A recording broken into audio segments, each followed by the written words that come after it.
భారతీయులతో సహా విదేశీ పర్యాటకులను ఆకర్షించేందుకు థాయిలాండ్ ప్రభుత్వం బంపర్ ఆఫర్ ప్రకటించింది. తమ దేశంలో పర్యాటక రంగాన్ని అలాగే కొన్ని ప్రదేశాలను అభివృద్ధి చేయడానికి దేశీయ విమాన ప్రయాణాన్ని ఉచితంగా కల్పించేందుకు సిద్ధమైంది. ఈ క్రమంలోనే కొత్త ట్రావెల్ స్కీమ్ ప్రవేశపెట్టనుంది. దీని కింద దేశీయ విమాన ప్రయాణాన్ని ఫ్రీగా కల్పించనుంది.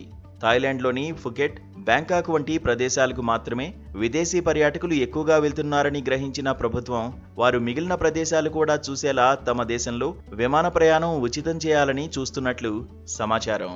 By international free Thailand domestic flights పేరిట ఆ ఆఫర్ను అందుబాటులోకి తీసుకురానుంది.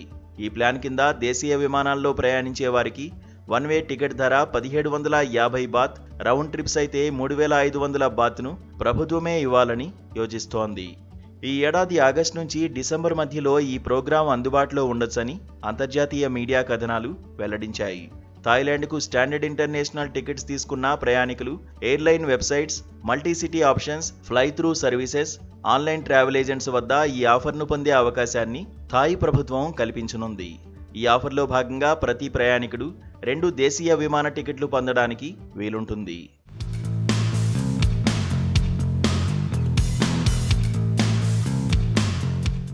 ఈ ఆఫర్ కింద ప్రతి ప్రయాణికుడికి 20 కేజీల బ్యాగేజీని అనుమతిస్తారు.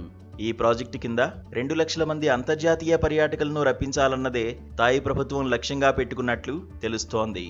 దీనివల్ల అన్ని రకాలుగా ఆ దేశ ఆర్థిక వ్యవస్థకు దాదాపు 21.80 బిలియన్ బాత్ మేర ప్రయోజనం కలగనుందని అంచనా.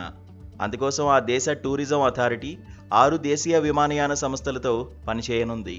దీనివల్ల పర్యాటకులు కొత్త ప్రదేశాలను కూడా చూస్తారని భావిస్తోంది. ఈ పథకం వల్ల భారతీయులు తక్కువ బడ్జెట్లో థాయిలాండ్, బ్యాంకాక్లో ఉన్న అన్ని ప్రదేశాలను వీక్షించి రావచ్చు.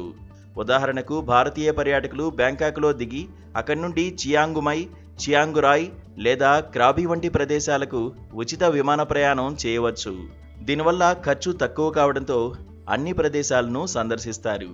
కాగా కోవిడ్-19 వల్ల థాయిలాండ్ పర్యాటక రంగంపై తీవ్ర ప్రభావం పడింది.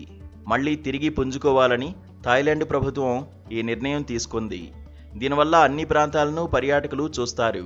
దీంతో హోటళ్లు, రెస్టారెంట్లు, షాపింగ్ మాల్స్, ఇతర చిన్న వ్యాపారాలకు బాగా ఉపయోగపడుతుంది. దీని ద్వారా ఉపాధి అవకాశాలు కూడా పెరిగే అవకాశముందని థాయ్ ప్రభుత్వం భావిస్తున్నట్లు తెలుస్తోంది.